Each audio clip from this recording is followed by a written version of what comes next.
knowledge is power, but is it true? I, for one, struggle to reconcile how knowing something equates to doing something, right? How much businesses have you built? You've learned how to scale startups to like $1 billion in valuation. How many have you scaled? There is no point having that knowledge if you not use it. But what is predominant in our world is people having knowledge, reading about a lot of things, knowing a lot of things. There is no power, right? So it stays in your mind for knowledge. It influences your environment for power. Look at the captains of industries. It's not like they are the guys with the highest of IQs. It's just that they are the guys that they've been able to apply the 1, 2, 3 things that they've known, the 1, 2, 3 things that they've learned. They are the guys that have built courage over time, having to do what they need to do.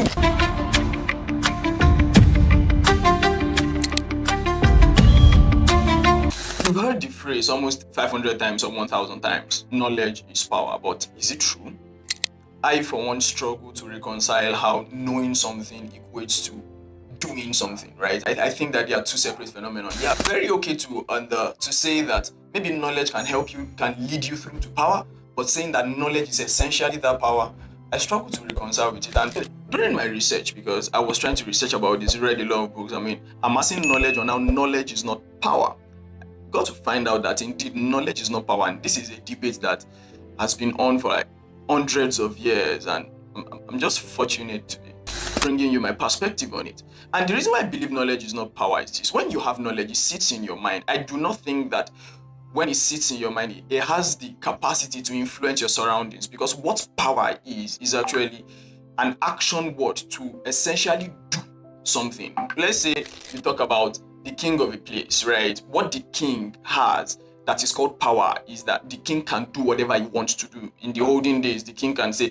go bring 500 tubers of yam for me, and that I want you to do a feast for the whole community. In fact, I don't know if he's still done. The king can just stroll to the market and pick any lady of his choice. If you happen to be the husband of that lady, I'm sorry. But that is power. Power is action.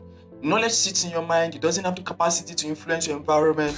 And let's do this litmus test. You know how to save. How much have you saved? You know how to build business because you've learned how to build business. How much businesses have you built? You've learned how to scale startups to like $1 billion in valuation. How many have you scaled? So I believe knowledge is one thing. Power is one thing. We can decide to discuss the relationships between them, but knowledge is not power. And what this video will be doing today is distilling how that knowledge is not power, but the application of that knowledge is power. So, if you've been enjoying my videos, I just want you to take a moment to subscribe and even share this with your loved ones. We'll be talking about 3 points, and the first point is actually that knowledge stays in your mind. Power influences your world. You see, knowledge can help you understand things. It can give you awareness, but it never leaves your mind. It has no impact on your environment, just as I've said. But you know what power is? Power is eternal, because when power eventually goes into action, you can feel it, you can see it, you can experience it.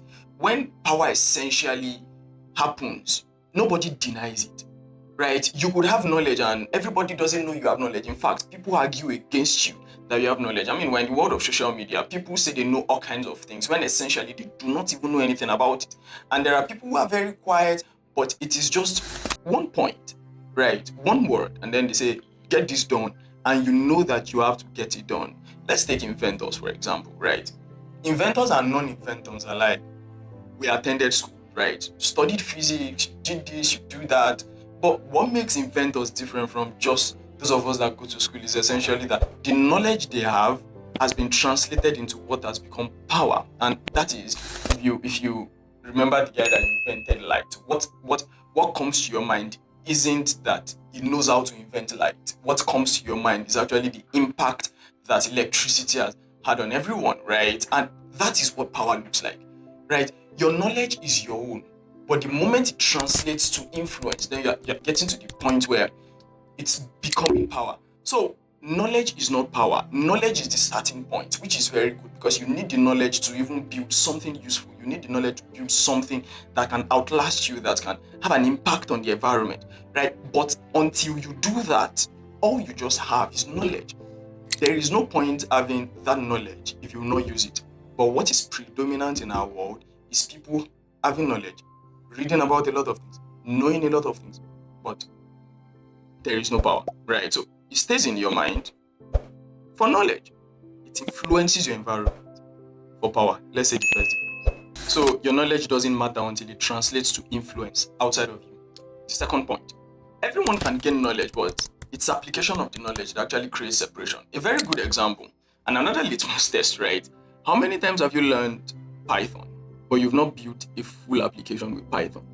How many times have you learned something online, but you never even use it to do anything? I'm using Python because it's the domain I'm very vast in, right? You learn this, you see people learning tutorial or having to do tutorials for 2 years, and they never build a model or use the model to predict anything for those 2 years. They just keep on learning. Would you say that that person is powerful because they know how to use Python or because they've learned how to use Python? No, you're not going to say that. And the reason is because everybody can actually get knowledge. I mean, access to knowledge the barrier to knowledge is lower than ever. I mean, we knew about Google, we know about Bing, we know about those search engines, but now most of us do not even use search engines again. We just use LLMs, large language models. Most of the time when I want to learn, I just go onto ChatGPT. I tell it to break everything I want to learn down into pieces for me, bits by bits. Let me understand. And so once you have access to a mobile device or a laptop, you can easily do that. Anyone can do that. But does that make you powerful because you can read online? No. Essentially, when you apply your power or when you apply your knowledge, is what creates separation, is what determines the person that can be powerful from knowledge that they have to the person that just amasses knowledge, right?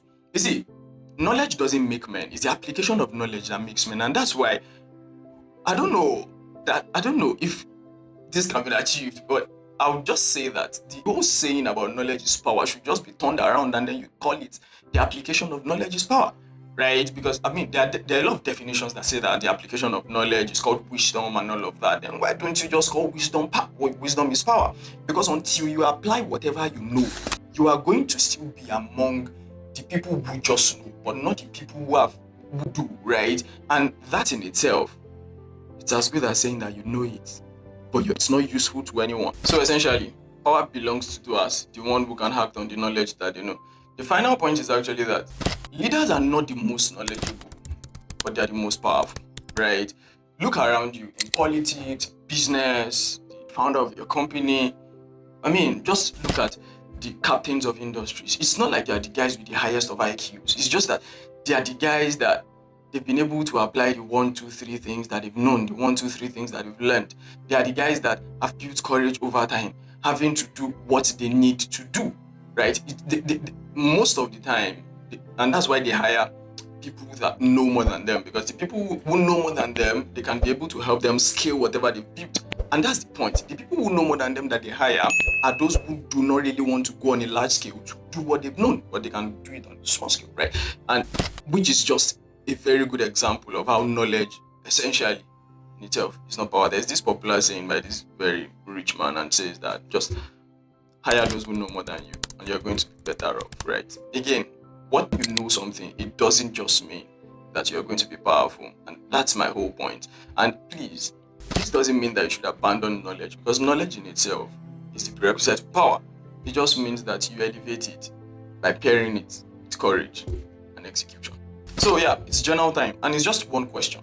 What have you been learning and you've not been able to put to use? I have a friend who's been learning something for 2 years, and this is actually real. And I just told him, leave whatever you're learning and go build something on it. I don't want to care if it's crappy. I don't want to care if it's not so fine enough. Just build something with it. And that is how you translate knowledge into power. So when next you hear that knowledge is power, I want you to challenge it, right? Knowledge is not power. At best, knowledge is potential power, because it has the capacity to lead you to power.